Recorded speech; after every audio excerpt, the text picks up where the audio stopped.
Hi everyone. Okay, everyone listen to me. Do you hear my voice? Okay, thank you. And I want you guys to pay attention to our presentation. Okay. After we done presentation, we will ask you a question, 2 questions. So we will give you the microphone lah, so that you all heard about what question we will ask to you guys. Okay? Do you guys understand? Yes. Assalamualaikum dan selamat datang. We from group 1 will present to you about the chapter 1, the transition child to adult. Okay, Bismillahirrahmanirrahim. Before saya start kan, what the first thing yang korang nampak daripada tajuk? Transition daripada kanak-kanak kepada dewasa. So, kalau daripada perspektif saya, sebelum saya baca buku ni, saya faham kanak-kanak ni adalah individu ataupun personal sosok tubuh kecil. So, mungkin diorang ni masih bersih, tak buat salah, tak buat jenayah kan. Tapi, right after I read the book, my perspective may change. So, from this chapter, we will learn about. We will go through all of this. So for the first one, introduction. Juvenile delinquency is actually a broad category that includes a variety of inappropriate behaviors by young people.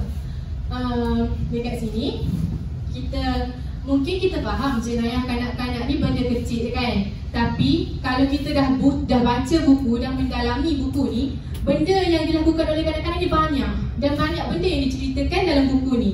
Kategori dia terlalu meluas. Seterusnya, there are several theories attempt to explain the reason behind a significant percentage of delinquency. Yet for certain young people who do deviant activities, the motivation for their actions appears to be lie outside the purview of all theories. Yang panjang-panjang nak cakap ni sebenarnya, dia nak cakap juvenile delinquency ni nak menghuraikan kenapa kanak-kanak ni buat juvenile delinquency ni tak boleh dijelaskan secara teori yang tepat. Sebabnya benda ni terlalu kompleks. Begitu. Okay, so buku ni akan ada discussion on what types of act committed by children were considered deviant, dikenalpasti sebagai deviant daripada masyarakat zaman dahulu dan juga masyarakat zaman sekarang. Dan juga ada perbincangan tentang these authorities leaders, apa authorities leader yang akan hukum kanak-kanak yang buat deviant acts, yang buat perilaku yang deviant ataupun juvenile ni. Next. 1.2 Societal reaction to youthful misbehavior. So bila dah bercakap tentang perilaku tak benar, tak elok kanak-kanak ni, mestilah akan ada reaksi daripada orang sekeliling kan, daripada zaman dahulu ataupun zaman sekarang mesti akan ada reaksi kan. So, those who have built a cozy lifestyle and refuse to accept anything that can be seen as a danger to it. Yet the younger generation frequently brought the changes in the attitudes, behaviors, values of the people. Ni kalau tengok zaman sekarang dengan zaman dahulu, kanak-kanak atau generasi muda ni bawa perubahan dari segi tingkah laku, perangai ataupun nilai seseorang. Maknanya kalau dari segi tingkah laku ni, diorang cuba mengubah mindset orang zaman dahulu. Maknanya diorang bawa mindset yang baharu, nak cuba ubah perspektif yang sedia ada. Manakala bagi behavior ni, kita tengok dari sudut trend. Generasi baru bawa trend, yang mana trend tu mungkin tak semua generasi lama akan boleh terima. Trend-trend macam sekarang ada trend TikTok ke, trend-trend yang ada yang tak elok, yang tak senonoh, yang mungkin tak dapat diterima oleh generasi lama. Begitu juga dengan values of the people. Children who disobey the existing norms and laws of the society that were typically founded on the societal norms and tradition can be punished by those authorities figures. Dekat sini maksud dia, zaman dahulu kita ada undang-undang, kita ada norma yang dah ada sejak turun-temurun daripada zaman ni kepada zaman atuk nenek moyang kan. Yang mana kita perlu patuh, kanak-kanak perlu patuh, perlu ikut. Tapi bila dah adanya kanak-kanak yang berperilaku melanggar undang-undang ni, akan ada hukuman yang dikenakan kepada mereka. So siapa yang menghukum adalah authority speakers. Authority speaker ni terdiri daripada ibu bapa mereka, guru-guru, undang-undang dan sebagainya. Under English law, minors who committed crimes as young as 10 face the same punishments as adults. It is possible to hold 7-year-olds accountable for their actions according to common law, at which point they were regarded capable of making moral judgment about action. These 2 points concluded that kanak-kanak between the age antara umur 7, 8, 9, 10 dan ke atas, mana-mana kanak-kanak yang buat jenayah ni boleh dihukum. Di bawah undang-undang Inggeris, mereka boleh dihukum dengan hukuman sama dengan orang dewasa. Sebaliknya, kanak-kanak di bawah umur 6, 5, 4 dan ke bawah tak kena hukuman. Kenapa kanak-kanak daripada umur 7, 8, 9, 10 ni kena hukum? Padahal kita ingat dia orang masih budak kan. Tapi kenapa kena hukum? Sebab mereka daripada pandangan dia orang, mereka dah boleh tentukan mana perbuatan yang betul, mana perbuatan yang salah. Macam mereka boleh dah fikir mencuri tu betul ke salah, macam tu. So making them making them capable of making moral judgments about action.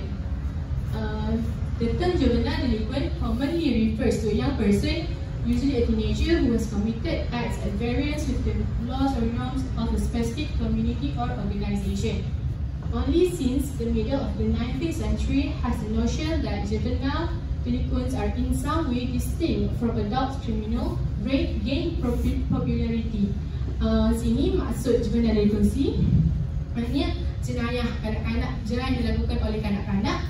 Manakala dekat sini sebelum abad ke-19, jenayah kanak-kanak ni hukuman yang dikenakan terhadap kanak-kanak sama dengan yang dikenakan terhadap orang dewasa. Sebab dia tak ada aspek berbeza, tak ada pengiktirafan ataupun public pengiktirafan.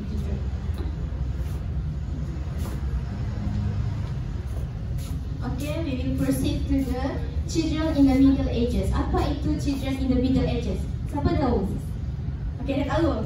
Okay, maksudnya kanak-kanak di zaman pertengahan. Okay, first, children were typically viewed as a young adult during the European Middle Ages, according to numerous historians' account in terms of labor, play and relationship. Maksud dia dekat sini, pada zaman pertengahan, kanak-kanak di zaman pertengahan tersebut, mereka macam dipandang sebagai budak-budak yang matang, di mana mereka boleh bermain, berfikir ataupun bekerja, ataupun melakukan hubungan seperti orang dewasa. Dikira macam mental mereka dipaksa.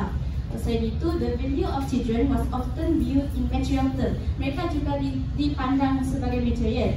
Sons were required to farm the land that would either be given to all of the son or inherited by a son at some point.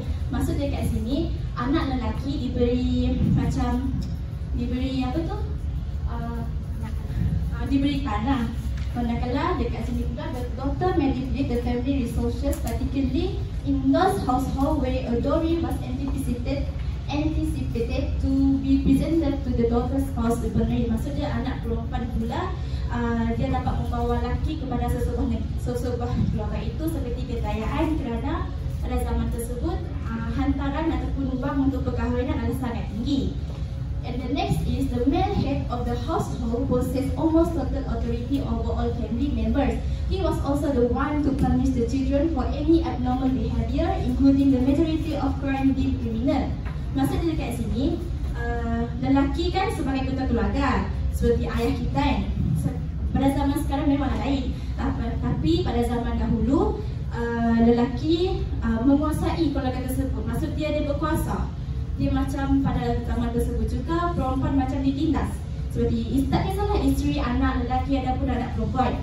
Jadi apabila family members mereka membuat kesalahan ataupun bersikap tidak bersikap buruk, tingkah laku yang macam tak elok, rebellious ataupun degil, mereka akan dikenakan hukuman seperti dipukul kerana tiada belas kasihan. Oleh itu, children were not insulted or protected from the hardship or reality of daily life. Maksud dia kat sini, pada zaman pertengahan tersebut juga, kanak-kanak tidak dilindungi ataupun mendapat perlindungan sepenuhnya daripada pihak keluarga. In fact, those who failed at work or who were found to be disobedient or rebellious were subjected to beating. Macam saya katakan tadi, anak mereka tidak anak mereka yang tidak mendapat pekerjaan atau ditangkap tidak mendengar arahan ataupun rebellious akan dikenakan pukulan ataupun dipukul oleh ayah mereka sendiri. The next is the renaissance and development of interest in children. Ada siapa kat sini tahu zaman renaissance? Betul. Ataupun dia dikenali sebagai zaman kebangkitan, di mana zaman ini berlaku bermula pada 14 hingga 17 century yang lalu. Zaman Renaissance ini merupakan zaman di mana zaman kebangkitan, iaitu munculnya era baru, iaitu pengenalan kepada seni, sastra yang boleh mengubah nasib sesebuah keluarga tersebut daripada miskin kepada yang kaya. Okay. The Gallagher fostered the idea that young people should set aside time in their life of education and start formal education as soon as possible. Macam saya katakan tadi, zaman Renaissance ini merupakan zaman di mana permulaannya education itu penting dalam sesebuah keluarga. Okay, seperti yang dikatakan oleh Shoemaker, instead of seeing children miniature as miniature adults, in a sense, children were beginning to be regarded as innocent little souls, at least in this respect. Okay, next, sexual modesty was becoming the norm for juvenile. Maksudnya di sini mereka lebih memberi penekanan kepada seksual, pelecehan seksual, kerana pada zaman tersebut juga masih lagi berlakunya pelecehan seksual terutama pada kanak-kanak perempuan. Jadi mereka memasukkan pelecehan seksual itu penting dalam education supaya dapat melindungi kanak-kanak perempuan. The range of viewpoints that were explored and contested throughout the Protestant Reformation also affected how children were handled and treated.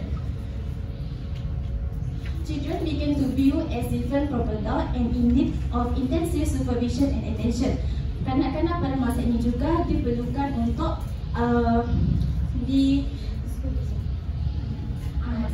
mereka perlu dipantau dan diberi perhatian sepenuhnya kerana kebanyakan mereka adalah diabaikan. Because of the differentiation of talent and occupations, there was a demand for educated and skilled workers. Hence, public education was implemented. Maksudnya dekat sini disebabkan oleh perbezaan education ataupun talent ataupun bakat. Oleh itu ada permintaan yang tinggi terhadap pekerja. Oleh itu sebuah syarikat ataupun sebuah kilang yang memerlukan seorang pekerja yang educated ataupun berskill. Then as job become more complicated, some of the activities done by children were no longer required. Maksudnya kat sini untuk mendapatkan sesuatu pekerjaan adalah terlalu sukar kerana untuk pekerja kilang pada zaman tersebut majoriti dihandle ataupun di banyak pekerja kanak-kanak. Oleh itu pada zaman ini juga apabila pendidikan yang telah dikenalkan, tenaga kerja kanak-kanak tidak diperlukan. Jadi kanak-kanak tersebut akan dihantar ataupun dikeluarkan daripada pekerjaan tersebut dan mereka akan mendapatkan pendidikan di sekolah.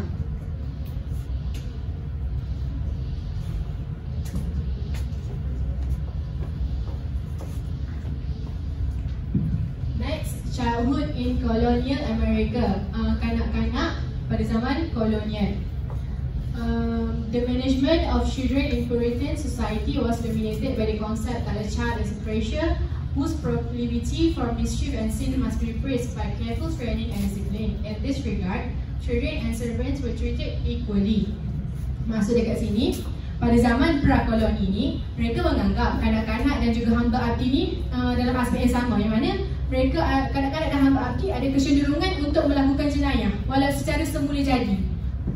Jadinya kanak-kanak dan hamba abdi ini diperlakukan sama, yang mana memerlukan pengawasan yang ketat dan juga disiplin.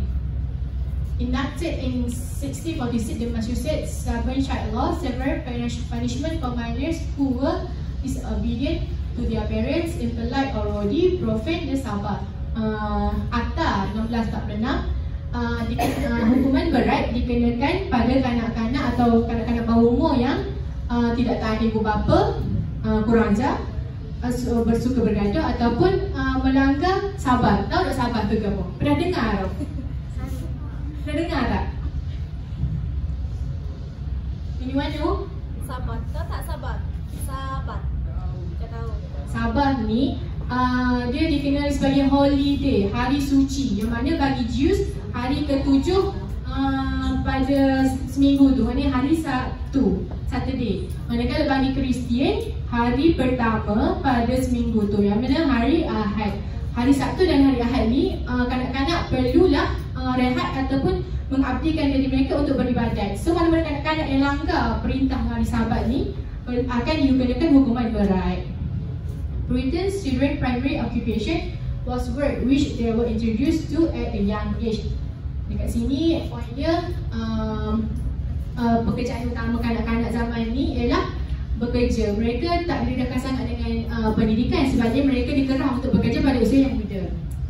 Methods of controlling children throughout the American colonies were similar to those used in New England, although the other colonies had no special punishments or law that applied only to child. Anda mengikut law yang digunakan di England ni, macam yang diterangkan daripada slide sebelum ni, kanak-kanak dan orang dewasa dikenakan hukuman yang sama jika melakukan jenayah. Education sermons were meant to send a striking message to all residents about the consequences of sins, and the education of children was especially significant. Education sermon ni khutbah pelaksanaan. Maksud dekat sini, zaman koloni ni ada khutbah pelaksanaan yang mana memberi penekanan kepada aspek dosa, memberi penekanan kepada untuk meningkatkan akhlak dan tingkah laku kanak-kanak.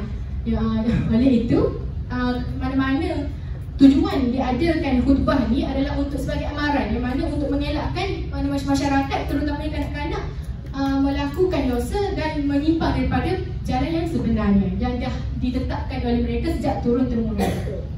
During the colonial period, the emphasis on strong family life, religions and the work ethic fostered a climate of rigid social control of children. Poin ni bercerita tentang pada zaman koloni, ibu bapa, strong family life, yang mana ibu bapa memberikan peranan untuk membentuk akhlak dan tingkah laku anak-anak mereka. Manakala anak-anak mereka dari segi agama, mereka perlu patuh kepada agama mereka. Childhood during the period of industrialization and immigration. Panjang kan? Sini kanak-kanak, zaman kanak-kanak pada era perindustrialisasi dan imigran. Okay.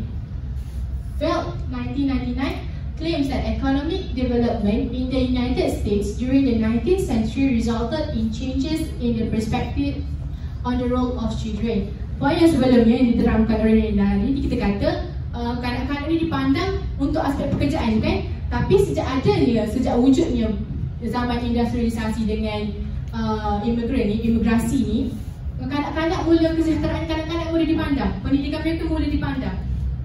Economic modernization during the 19th century brought with it changes in family structures, altered the function of the family in society, fostered a new cultural conception of childhood. Millions of people from all over the world immigrated to the United States. They came looking for work and a higher quality of life than what they had in the old country.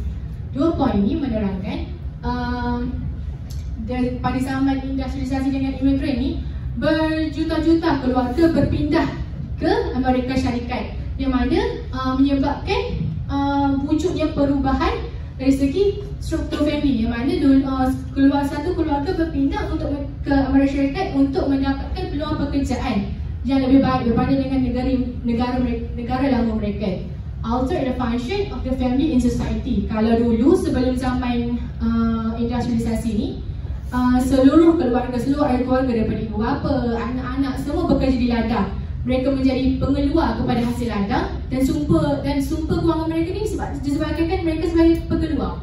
Tapi sejak daripada industrialisasi dan imigran ni, sumber kewangan mereka adalah daripada upah buruh, yang mana mereka bukan lagi pengeluar, sebaliknya mereka adalah pengguna.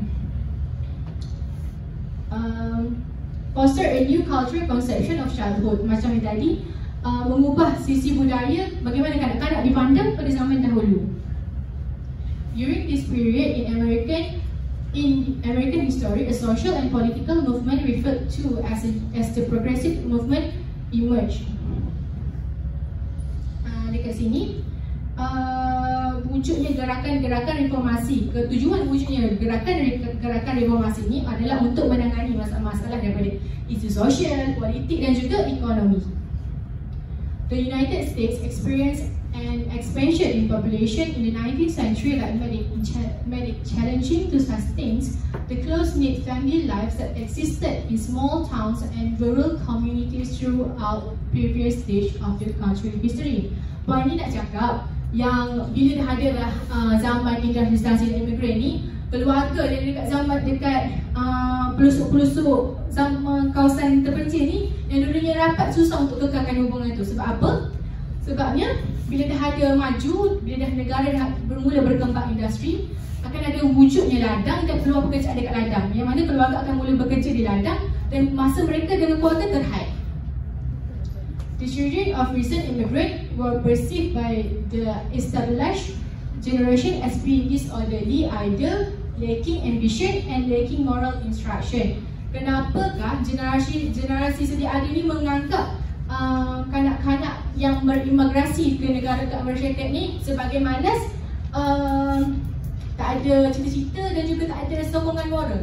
Sebabnya disebabkan dia orang kan datang daripada berbagai-bagai negeri, berbagai-bagai tradisi yang diorang bawa, berbagai-bagai bahasa yang mereka bawa, menyebabkan mereka tak dapat akses pendidikan dan juga komunikasi mereka salah ertikan, menyebabkan generasi sedia ada menganggap mereka ni, membuat konklusi bahawa mereka ni tidak malas dan tiada cita-cita untuk belajar, sedangkan mereka tak faham sebabkan oleh perbezaan bahasa yang dibawa. The need to care for and supervise the growing number of homeless children lead to the establishment of one of the most significant movement in the history of child, the House of Refugees. Masa ni, the growing numbers of children that came to the United States menyebabkan ramai sangat homeless children, ramai sangat anak-anak gelandangan. Dah ada terlalu ramai sangat anak gelandangan. Apa yang dilakukan adalah menubuhkan rumah perlindungan kanak-kanak, House of Refugees. Okay, what do you all know about House of Refugees? In basic lah, basic. Apa itu Houses of Refugees? Okay, correct. Okay, first in 1834, in New York legislative body gave permissions to the Society for the Reformation of Juvenile Delinquents. They could build and run a refugee home. Masa dia kat sini, pada tahun 1824 di zaman di New York, satu badan perundangan memberi keizinan kepada Reformation of Juvenile Delinquents untuk membina dan melaksanakan rumah perlindungan. Okey, dia ada dua sebab kenapa dia membangunkan rumah perlindungan tersebut. Yang pertama sekali, to help the poor children who were either deviant or without homes. Maksud dia untuk menolong kanak-kanak yang miskin, sama ada kanak-kanak itu tersebut terlibat dalam melakukan jenayah ataupun tidak mempunyai rumah, supaya mereka akan mengelakkan diri mereka bertemu dengan adult kriminal. Maksudnya dekat sini, supaya mereka dapat mengelakkan diri mereka daripada bertemu dengan orang dewasa yang bermasalah dalam kod original nanti. Secondly, to supply them with care and discipline, similar to a home setting. This was a halt in reverse their journey toward criminal activities, untuk menjadikan mereka seorang kanak-kanak yang berdisiplin dan dijaga dengan sebaiknya. Children in these homes or orphanages had to show proper behavior before release. Release was based on the viewpoint of the administrator who check their children's conduct according to moral and ethical norm. Maksud dekat sini, kalau kanak-kanak itu ingin keluar daripada rumah perlindungan ataupun rumah anak adik tersebut, mereka haruslah menunjukkan perangai yang baik before untuk keluar. Sebab kalau semakin mereka menunjukkan behavior yang macam kriminal dan tingkah laku yang tidak baik, mungkin mereka akan ditahan lebih lama lagi. And the second and the third, rumah perlindungan ini akan juga dibina di negeri di bandar-bandar utama seperti Philadelphia and Boston. Okay, compulsory education. Pada chapter ini juga ia akan menekankan kepentingan pendidikan tersebut. Okay, compulsory education for all children was also important in differentiating childhood and adolescence as distinct life stages. By early in the 19th century, regulation requiring public education for those between the ages of 6 and 18 were passed in Massachusetts and New York. 16 was the legal age in numerous states. The idea that childhood should be spent engaging in activity other than factory work was enforced by law against child labor, which were first ineffective but eventually led to a significant decrease in the number of kids employed in mines and factories life as an adult. Okey, pada panjang ni kan, saya ringkaskanlah berdasarkan apa yang saya tahu. Pada zaman ini, Badan Perundangan mewajibkan ibu bapa untuk menghantar kanak-kanak mereka untuk menghadiri sesi persekolahan secara regularly. So, lepas tu kerana supaya kanak-kanak mereka dipenuhi dengan ilmu pengetahuan dan diperkenalkan dengan pelbagai informasi-informasi yang terkini. Pada zaman ini juga, education penting supaya dapat mengelakkan kanak-kanak mereka terlibat dalam berlakunya jenayah kriminal seperti rebellious ataupun disobedient. Next.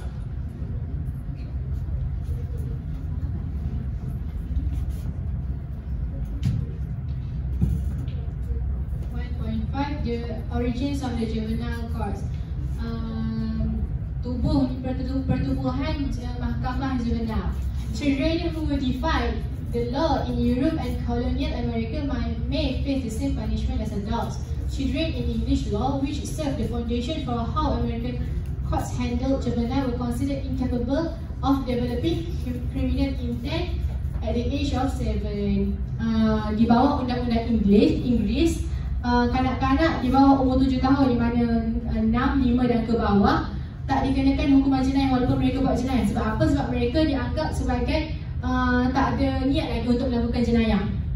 The court functioned under the principle of parens patriae, which translates the father of his country. This be the king through the court's chancellor as his agent. Dekat sini, raja sebagai pelindung kepada kanak-kanak ataupun anak-anak yang tidak mampu membela diri sendiri seperti anak-anak OKU ataupun anak kurang upaya. This chancery court that was developed in the 13th and 14th centuries to save children from the severest penalties of the criminal law. Mahkamah chancery ditubuhkan pada abad ke-13 dan 14 untuk menyelamatkan kanak-kanak ini daripada dikenakan hukuman yang berat. The child savers. Child savers seperti kita tahu penyelamat kanak-kanak. Pada zaman ini adanya 2 orang penyelamat kanak-kanak yang terkenal sebagai Jane Addams dan Louis D. Colvin Bowen. Mereka ni menubuhkan group of reformers yang mana played a key role in pressuring state governments to establish hearings and separate detention facilities for children and ultimately to create juvenile courts. Maknanya dekat sini, sebab apa tertubuhnya reformasi child savers ni? Sebab untuk memperjuangkan hak kanak-kanak untuk mendapatkan perlindungan tahanan bagi kanak-kanak dan juga untuk membela nasib kanak-kanak dan sekaligus menyampaikan hasrat untuk membina mahkamah juvenile. The child saving movement was also motivated by the desire to control the lower classes and preserve the privileged position of its middle class advocates. The general belief held by the child saver was that these children merely needed to be exposed to the right influences as soon as possible in order to learn about middle classes work ethics and morals into their visions to normalize ways of living. Maknanya dekat sini, 2 orang ni percaya bahawa kanak-kanak perlu didedahkan kepada norma-norma hidup yang kepada pengaruh-pengaruh yang positif sejak awal lagi, daripada mereka kecil lagi, untuk perkembangan diri mereka. Dan juga mereka rasa sebenarnya 2 orang ni dia nak bantu kanak-kanak daripada kemiskinan, tapi dalam masa sama mereka nak terapkan nilai-nilai sosial kelas pertengahan, sebab mereka berdua ni adalah orang-orang golongan pertengahan. The efforts of the reformers soon bore fruit, membuahkan hasil. In 1870, separate hearings were required for juveniles brought to trial in Boston. Membuahkan hasil sebab tubuhnya juvenile court. creation of the first juvenile court on July 1.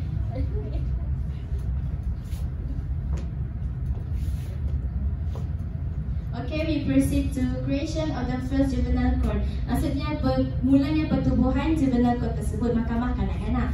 Okay, on July 1, 1899, the Illinois legislature approved legislation that is widely recognized for establishing the nation's first juvenile court. Pada 1 Julai 1899, Illinois pada perundangan Illinois memberi kebenaran untuk mewujudkan the first juvenile court ever in the world. All juvenile cases to be heard by circuit judge who have their own record and courtroom. Maksudnya dekat sini semua kes patut didengar oleh seseorang peguam yang mempunyai bidang kuasa, yang mempunyai rekod tersendiri dan mempunyai courtroom tersendiri. Since Cook Country, iaitu Chicago, ditempatkan di Chicago, was the only tempat yang mempunyai saiz yang besar memenuhi permintaan yang diminta oleh pada perundangan Illinois tersebut. Okay, juvenile court gained popularity quickly. Juvenile court ini mendapat perhatian ramai. Oleh itu sebanyak 600 mahkamah kanak-kanak and more than 2,000 sesi 2,000 sesi of other court existed by 1933. Maksudnya macam pada tahun 1932 terdapat 600 mahkamah kanak-kanak dan 2,000 sesi 2,000 juvenile session of other court existed. Maksudnya faham kan? Okay, Bombing is tempat nama tempat, bukannya nama orang. Bombing is was the last state to establish a juvenile court system in 1945. Faham kan? Nanti saya tanya soalan. Okay, next. Okay, extent of delinquency, maksudnya memanjangkan of delinquency.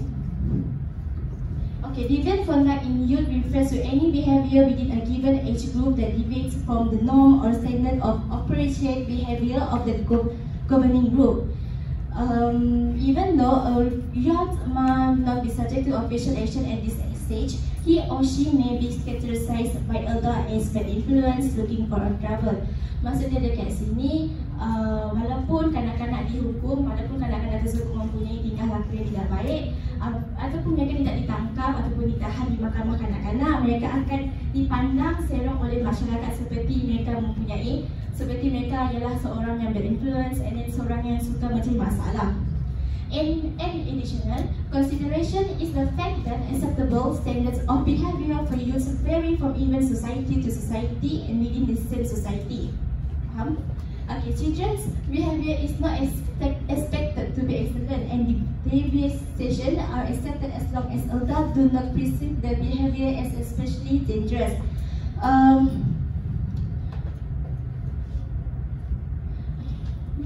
Children with deviant behavior may receive different treatment depending on socio-economic races and gender. Maksud di sini memang sangat jelas menyatakan bahawa kanak-kanak pada zaman tersebut macam berlakunya racism.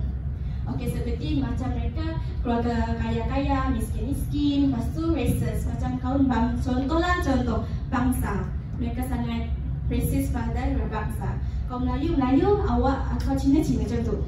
Berkumpulan. And then gender. So, pada zaman itu juga wanita ditindas, manakala lelaki dinaikkan, dijunjung.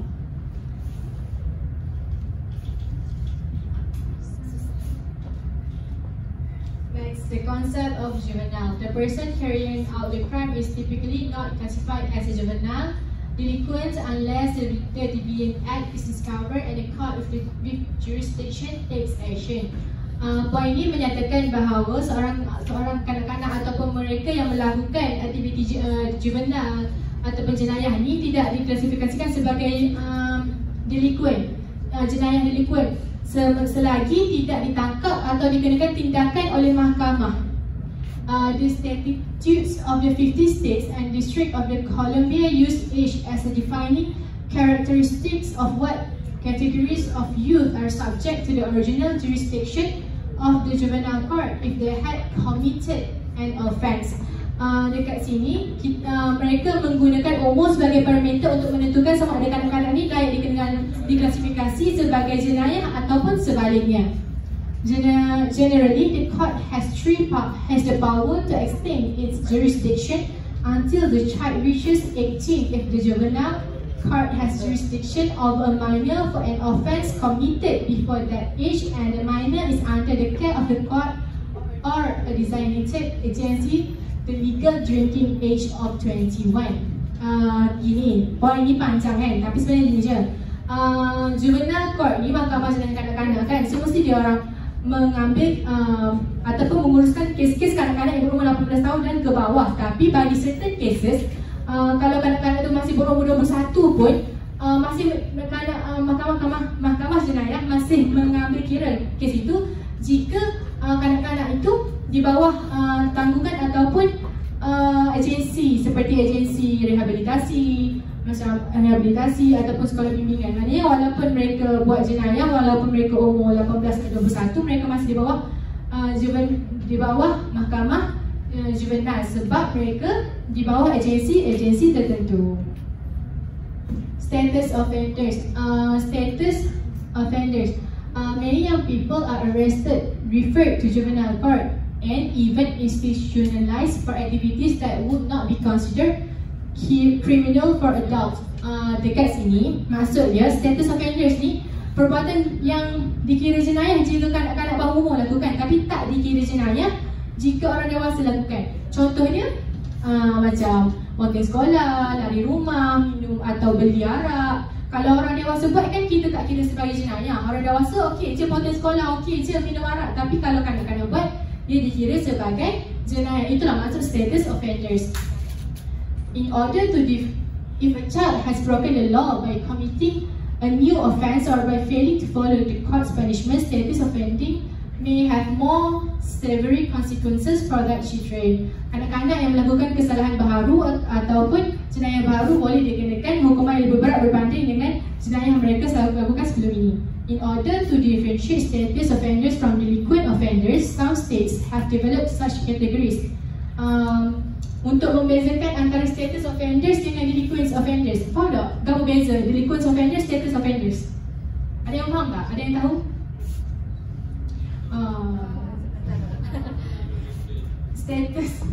Status offenders ni macam yang diberitahu tadi. Kalau kanak-kanak buat perkara ni dianggap jenayah, tapi kalau orang dewasa buat tak dianggap jenayah. Macam ponting sekolah, minum arak, beli arak. Tapi sebaliknya delinquent offenders ni kanak-kanak buat pun dikira jenayah, orang dewasa buat pun dikira jenayah. Dia tak kira umur, tak kira grup, tak kira apa, semua dikira jenayah. Contohnya mencuri, merompak dan sebagainya. Jadi ditumbuhkan agensi-agensi seperti Minors in Need of Supervision, MINS, CHINS, and TINS untuk membimbing dan membantu kanak-kanak yang melakukan status offenders ni. In 2010, the largest numbers of referrals and formal processing for status offenders was for macam yang diperkatakan sebentar tadi, jenayah yang direkodkan paling banyak status offender adalah dalam kes ponting sekolah, minum arak. The 130,000 status offenders cases that the juvenile court have officially processed represent a relatively tiny percentage of total offences. Maknanya kes yang direkodkan adalah 137,000, tapi sebenarnya lagi banyak kes yang tak direkodkan. Okey, mohon bersabar semua. Ada 3 lagi chapter, okey? Okey, measuring juvenile delinquent. Cara kita untuk mengukur sesuatu jenayah tersebut. Okey, ini ada 3. Okay, first, information about the amount and nature of juvenile misbehavior come from 3 major sources. Like I said before, dia ada 3 cara untuk kita mengukur jenayah tersebut. Yang pertama, official statistical information is provided by police departments to FBI. Maksudnya keluaran official statistik by by the police to the FBI. Yang kedua, through survey that ask the young respondent whether they have committed act that resulted in or could have resulted in an arrest or a referral to the juvenile court. Maksud dia melalui survey, faham tak survey? Kan faham kan? Okay, yang ketiga is crime victimization survey. Okay, next is officially recorded delinquency. The Uniform Crime Report provides information on the ages of those arrested. In regard to juvenile, the number of arrested of young under age 18 is provided in the table pertaining to the age of the person arrested. As mentioned earlier in the chapter, the upper age limit for the large majority of the states, including the federal law, is 17. Maksud dia dekat sini, dia macam berkait dengan chapter yang lepas, which is mengukur jenayah tersebut. Dia macam chapter ini lebih kepada jadual, table. Okay, this is the table 1.1, arrested of youth age 18 and under. Maksudnya kesalahan ataupun jenayah yang dilakukan oleh kanak-kanak yang bawah umur 17-an ke bawah. Contohnya perbezaan pada tahun 2001 hingga 2016. Okey, 2001 juvenile arrest pada tahun 2001 ialah 17%, dan pada 2016 pula ialah menurun kepada 8%. Jadi perubahannya adalah 9.0. Maksudnya dekat sini semakin meningkat tahun tersebut, semakin berkurang jenayah yang dilakukan oleh kanak-kanak. Fahamkan semua ini, arrested of drug abuse, arrested property crime, arrested violent crime. Maksudnya macam dia berkurang lah jenayah yang dilakukan oleh seseorang tersebut.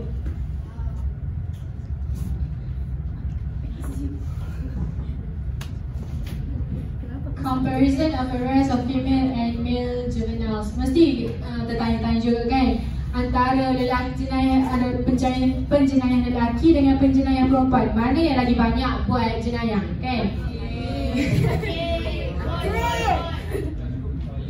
In every category of adolescence offence, females commit fewer violations, lebih sikit keganasan daripada lelaki, with the exception of prostitution and commercialized vice and running away. Tapi kan, kita baca sini dia kata memang lelaki commit lagi banyak jenayah daripada perempuan, tapi jurang tu semakin lama semakin menirus. Faham tak? Maksudnya perempuan pun sejak akhir-akhir ini, sejak setahun dua ni pun dah semakin ramai buat jenayah. From the late 19th century to the early 20th century, there was a noticeable increase in the number of females engaging in violent crimes such as property crimes, public order offence and assaults. Maknanya sebab apa kurangnya jurang antara perbezaan jenayah lelaki dengan jenayah perempuan adalah kerana penjenayah perempuan ni semakin ramai buat jenayah dari segi property crimes, benda awam, jenayah benda awam, keganasan dan sebagainya.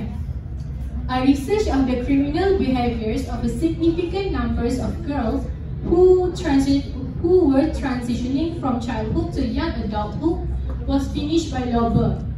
They concentrated on the number, frequency and the length of time that the study participants committed violation. They discovered that in terms of prevalence, the vast majority of the study's female participants stated that they didn't offend. Disebabkan oleh bertambahannya jumlah penjenayah wanita ni, Lauber ni pun buat dah research nak tahu berapa ramai yang buat ni dan jenayah apa yang mereka lakukan. Tapi bila dah dibuat research ni, perempuan kan, kita tak pernah salah, so mereka tak mengaku. According to the research, girls who began their criminal careers between the age of 11 and 14 tended to commit more crimes, had greater recidivism rates and had a longer criminal and delinquent lifetime. Kenapa ditekankan umur 11 hingga 13 tahun bagi penjenayah wanita adalah umur tu adalah umur akhir balik, umur di mana emosi wanita tak stabil dan mendorong mereka untuk melakukan jenayah. Jadi, bila mereka dah start melakukan jenayah pada umur 11 hingga 13 tahun ni, semakin mereka meningkat dewasa, semakin banyak jenayah yang mereka lakukan. Referrals to the juvenile courts. In 1999, around 2 million cases involving people under the age of 18 were referred to the juvenile courts according to Sander and Sigman. they stated that 1.4 million delinquent cases were handled by juvenile courts in 2010 and almost 30% drop from the previous year. Di sini menunjukkan penurunan kes sebenarnya sebanyak 30% daripada tahun sebelumnya. Jenayah kanak-kanak seperti ponteng sekolah dan juga minum arak ni adalah yang paling banyak yang direkodkan di mahkamah juvenile. Young people are unlikely to be labelled as juvenile delinquent even if they are caught by the police because they will likely avoid being processed by the juvenile court. Kenapa? Walaupun kanak-kanak jenayah ditangkap oleh polis, mereka jaranglah dikenakan hukuman sebagai jenayah kanak-kanak. Sebab ada certain case yang mana kanak-kanak ni terikat dengan under 18, yes. Ada setengah kanak-kanak yang mana mereka terikat dengan pusat-pusat rehabilitasi atau pusat bimbingan akhlak yang mana mereka masih dalam perbicaraan, dan juga ada juga budi bicara baik polis yang mana mengira latar belakang mereka yang masih muda. Jennings found a dramatic difference between the number youth reported that they had committed crimes with the number of youth convicted for crimes during the age of 10 to 14. Tadi kan kita cakap pasal kanak-kanak. Kanak-kanak jenayah direkodkan ramai, tapi yang kanak-kanak Indian yang dihukum ni tak seramai yang direkodkan. Mungkin disebabkan oleh dia orang tak kena disebabkan status mereka sebagai status mereka yang dilindungi oleh agensi bimbingan.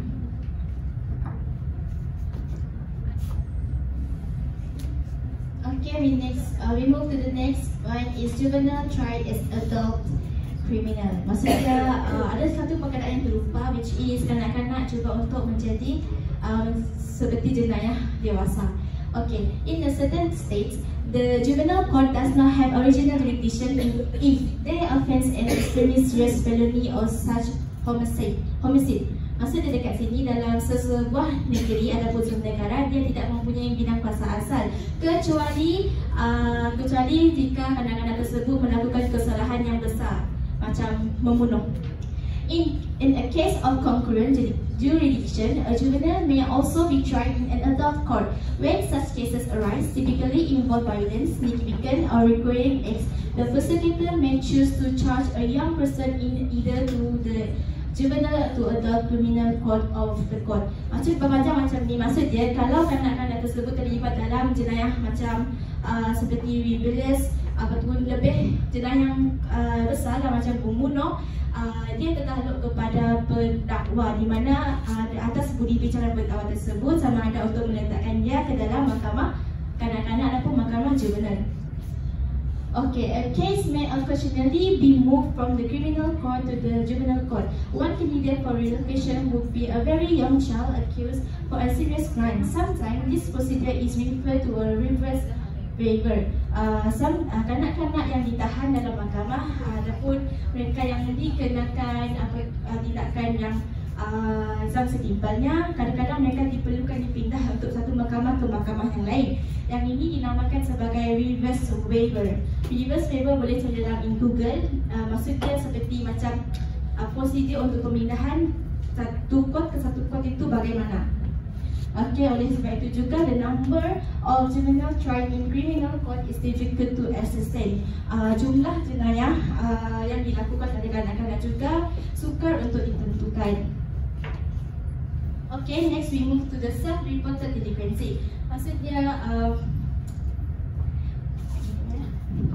usually conducted by asking group of youth to respond anonymously to checklist of acts they may have performed they could, if discovered, have resulted in a referral to juvenile authorities. Maksudnya kat sini kita sebagai macam contohlah kita ni polis kan, kita akan memberi random survey kepada kanak-kanak ataupun dewasa tentang aktiviti apa yang mereka telah lakukan.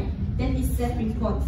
And the second is studies on the self-reports regularly show that there is far more youth criminal involvement than is officially reported. Okay, semasa kita mengedarkan survey tersebut kepada kanak-kanak dewasa, kita dapati bahawa lebih banyak jenayah dilakukan oleh mereka berbanding official statistics by the police. Okay, and every year since 1975, a random sample of high school seniors enrolled in public or private institutions across the country has been used to complete self-report behavioral survey. So, bila senior-senior masuk ke sekolah ataupun sekolah publik ataupun sekolah swasta, mereka dikendaki untuk mengisi self-report supaya kita dapat tahu berapa ramai yang telah melakukan jenayah dan berapa ramai tidak melakukan jenayah. The respondents were asked to list specific activities that participate in during the past 12 months. Maksud dekat sini mereka diberi secara rawak tentang untuk menyerahkan aktiviti apa yang mereka telah lakukan ataupun keterlibatan mereka melakukan jenayah itu pada 12 bulan yang lepas. Okay, disebabkan itu juga there has always been a debate over the word of self-report delinquency data compared to the official data delinquency, since there are possibilities such as maksud dekat sini macam apabila kita melakukan self-reported delinquency kan, terdapat comparison between data yang sebenar ataupun data yang diambil. Disebabkan itu juga there are possibilities such as macam mereka lupa untuk apa yang mereka lakukan, mereka tidak jujur dalam apa yang mereka lakukan ataupun aktiviti yang mereka terlibat itu, dan mereka terlalu malu untuk mengaku keterlibatan jenayah mereka dan mereka takut identiti mereka dibongkar. Okay, the last one, finally, juvenile delinquency is any behavior by someone who is deemed to be a juvenile that could result in legal action from juvenile court. In every state, juvenile found guilty of certain serious offences may face of the criminal court for trial. Court referral for juveniles can occur for two main categories of offences: violations of rules that exclusively apply to minors as referred to as status unruly, or beyond acts that would also be criminal for other are called delinquent offences or violation of control. A number of status offences such as running away from home and incorrigibility have been decriminalized in certain jurisdictions. Children care agencies are consulted for assistance with this issue. It is impossible to figure it out the actual number of juvenile delinquent behavior that occur each year, since so much of it is hidden from the court and the police. Okay, maksud di sini dalam majlis ni kan, berdasarkan saya faham, chapter ini mengungkapkan bahawa juvenile delinquency merupakan satu behavior di mana behavior tersebut akan diletakkan di tempat anda di antara mahkamah kanak-kanak ataupun mahkamah juvenile. Oleh itu terdapat banyak terdapat banyak data yang dikumpulkan, masih lagi disimpan oleh pihak polis dan kita tidak ketahui sampailah sekarang. Thank you. Okay, I will ask two questions, and I will pick randomly. Okay, this one boys lah. This one boys have attract my attentions since he didn't listen to our presentation.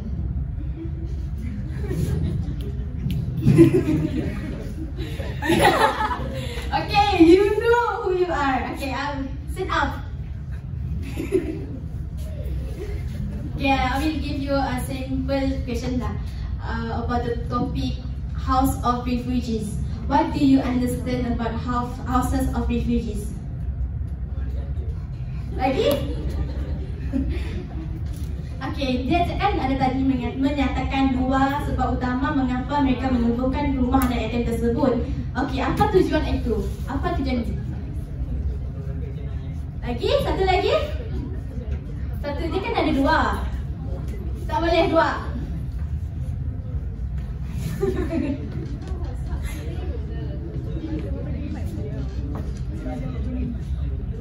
Sini tak terdengar. Sini.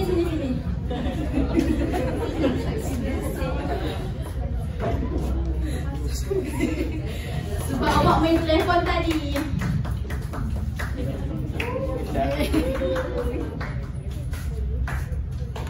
To have poor children. Lagi? To supply them with care and discipline. Okay. Sama. Ambil sana.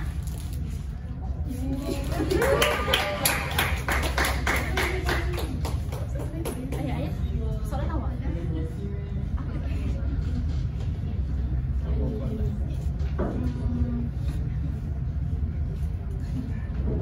Tadi pasal sebab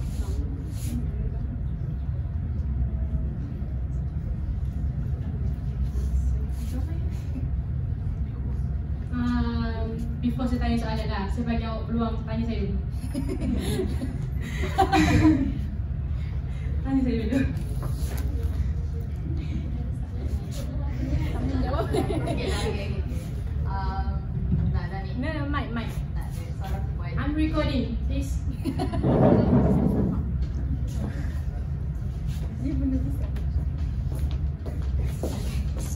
Okay, so my question to you is kenapa ramai kanak-kanak ni dia berhasrat untuk berpindah ke Amerika Syarikat berbanding dengan negara lain. Padahal dalam dunia ni kita banyak je negara kan, tapi kenapa dia orang ambil AS juga? Wow, bijaknya awak. Kenapa, bagi menjawab soalan, kenapa mereka berpindah immigrate kepada Amerika Syarikat? Sebabnya mereka melihat Amerika Syarikat ni mempunyai ekonomi yang luas. Memanglah negara lain ekonomi luas, tapi Amerika Syarikat ni menawarkan sumber ekonomi atau ekonomi yang lebih luas berbanding dengan negara lain. Kedua, ada dah family-family mereka yang tinggal di Amerika Syarikat. Jadinya mereka mengajak keluarga lain untuk pindah serta dekat Amerika Syarikat. Maknanya macam union keluarga lah. Okey, yang third ialah keamanan dan kestabilan Amerika Syarikat. Betul, negara lain, kawasan lain memang dah stabil, memanglah aman juga. Tapi pada masa itu, negara yang paling stabil adalah Amerika Syarikat. Nak kita soalan? Tak nak? Okey, kita tutup. Okey.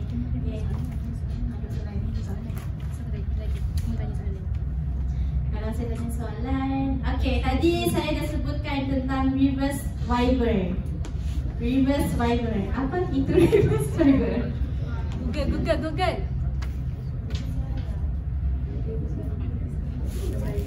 Ini satu prosedur. Awak kirim hadiah dengan saya. Okey, cuba ada ide je tu.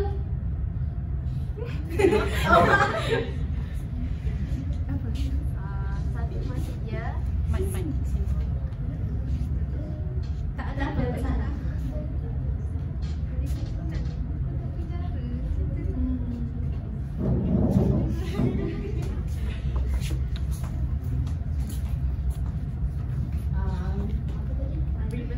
Reverse Viber tu satu prosedur untuk tukar penjara.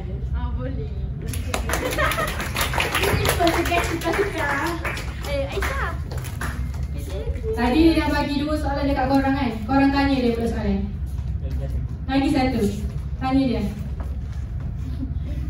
Cepat.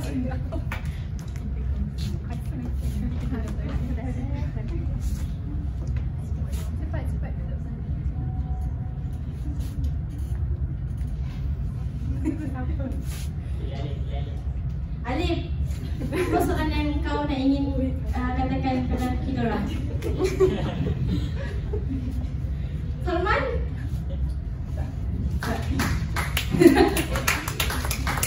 Okay,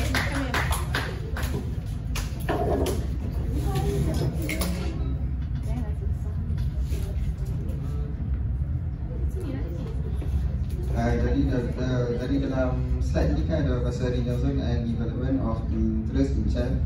Yang pasal point last sekali tu ada cakap pasal susah mendapat kerja. Maksudnya apa? maksudnya kan duduk dulu. Okey, maksudnya awak tanya pasal saya kenapa mereka suka untuk mendapatkan pekerjaan kan? Okey, pada zaman Renaissance tu saya tekankan bahawa zaman itu adalah zaman kebangkitan di mana pendidikan seperti pengenalan kepada sastra seni dibangunkan. Mereka lebih tumor seni. Maksudnya kat sini zaman itu terlahirnya macam tokoh-tokoh ternama seperti kalau saya tak ingat kalau budak seni STP kenal kot. Betul-betul kenal lah mas. Sebabkan sama itu more to seni. Jadi kanak-kanak yang tiada kesenian suka untuk mendapatkan pekerjaan. Kalau mereka lebih membangunkan, menjunjungi ataupun mengagungkan kesenian berbanding pekerja-pekerja di kilang. Faham tak? Sebab itulah mereka suka untuk mendapatkan pekerjaan dan sebab itu juga mereka disisihkan daripada sesuatu society. Itu je.